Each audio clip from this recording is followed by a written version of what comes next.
Hello students, physics with Pradeep Kumar Swami में आप सभी का स्वागत है।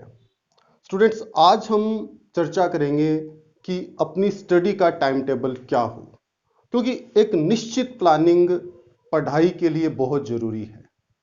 आपने अपने स्तर पर कुछ न कुछ पढ़ाई के लिए एक टाइम टेबल निर्धारित किया होगा, परंतु मैं आज आपको कुछ टाइम टेबल के संदर्भ में कुछ विशेष बातें बताऊंगा जिनको ध्यान में रखकर आप अपनी पढ़ाई का जो स्तर है, उसका जो लेवल है, वो और भी अच्छा कर सकते हैं।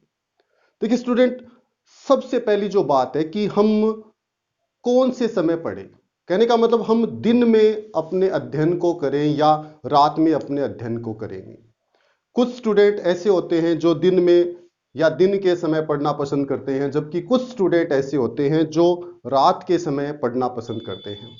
देखिए, वैसे तो ये अपनी अपनी चॉइस पर निर्भर करता है कि हम दिन में पढ़ें या रात में पढ़ें, पर स्टूडेंट मैं अपने अनुभव के आधार पर, मेरा जो 20 सालों का जो अनुभव है एजुकेशन के संदर्भ में, हायर स्टडीज और जो सेकेंडरी लेवल का जो अनुभव है, उसके आधार पर मैं आपको ये बताना चाहूँगा कि अगर आप कक्षा 12 यानी 12वीं तक के स्टूडेंट हैं तो आपको दिन में पढ़ना ज़्यादा बेहतर रहेगा।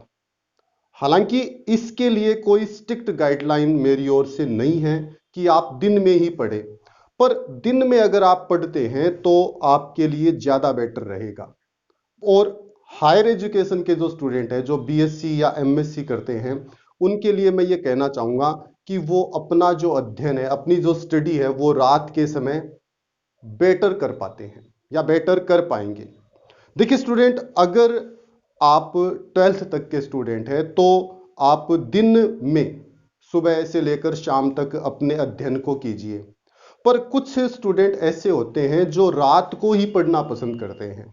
पर जो स्टूडेंट रात को पढ़ना पसंद करते हैं, मैं उनको ये कहना चाहूँगा कि वो अपने अध्ययन के समय के अलावा जो नींद का समय है उसको नज़रअंदाज नहीं करेंगे, क्योंकि एक स्टूडेंट के लिए पढ़ाई जितनी महत्वपूर्ण है, उतनी ही महत्वपूर्ण या उससे भी ज़्यादा जो महत्वपूर्ण है वो है आवश्यक आराम, यानी कि नींद।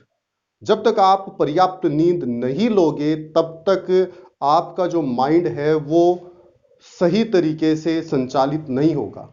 माइंड एग्जॉस्ट न हो, इसके लिए आवश्यक है कि आप सही तरीके से नींद आवश्यक रूप से ले। कम से कम 5 या 6 घंटे आपका सोना बहुत ही आवश्यक है। स्टूडेंट, अब हम बात करते हैं कि आपके अध्ययन के लिए पर्याप्त समय क्या होगा, कितना होगा। देखिए स्टूडेंट, आपकी ये कैपेसिटी होती है, प्रत्येक स्टूडेंट की कैपेसिटी होती है कि वो कितने समय तक लगातार अध्ययन कर सकता है, पर सफल होने के लिए हमें अपनी कैपेसिटी को निश्चित रूप से बढ़ाना होगा। इसलिए अगर आप दिन में पढ़ते हैं तो कम से कम 8 से लेकर 9 घंटे तक आपका पढ़ना बहुत जरूरी है। अब हम 8 से 9 घंटे तक कितने विषय या केवल एक ही विषय को पढ़ें। देखिए, एक दिन में 8 से 9 घंटे तक कई बार एक ही सब्जेक्ट को पढ़ना काफी बोरिंग हो सकता है।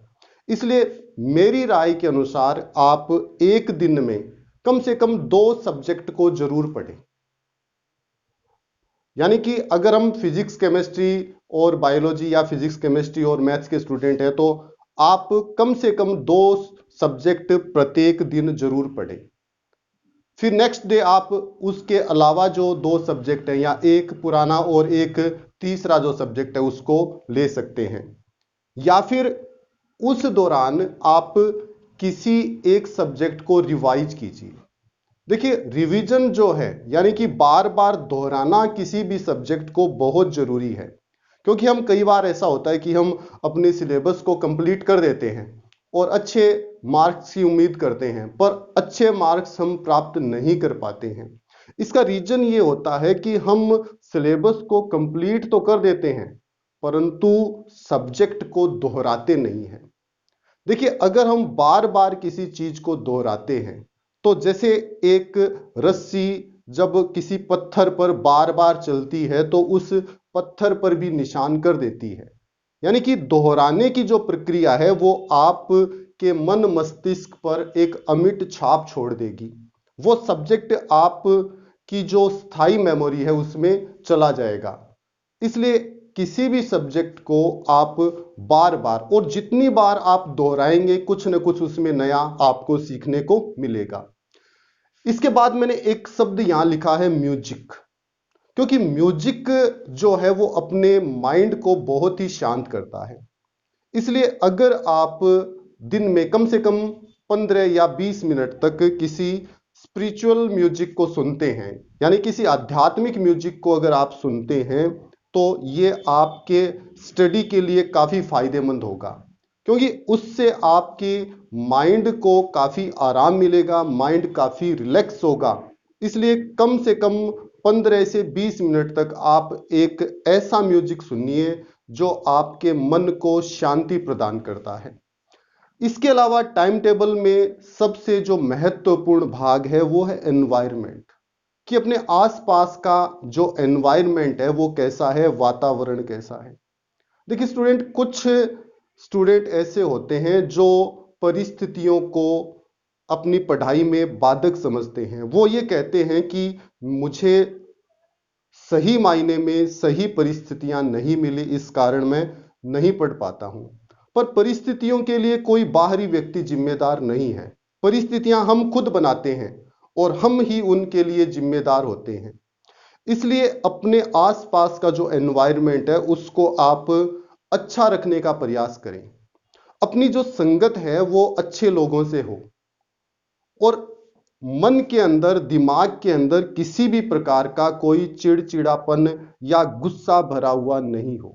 क्योंकि अगर आपके मन में किसी भी कारण से गुस्सा भरा हुआ है तो वो गुस्सा आपकी स्टडी को जरूर प्रभावित करेगा।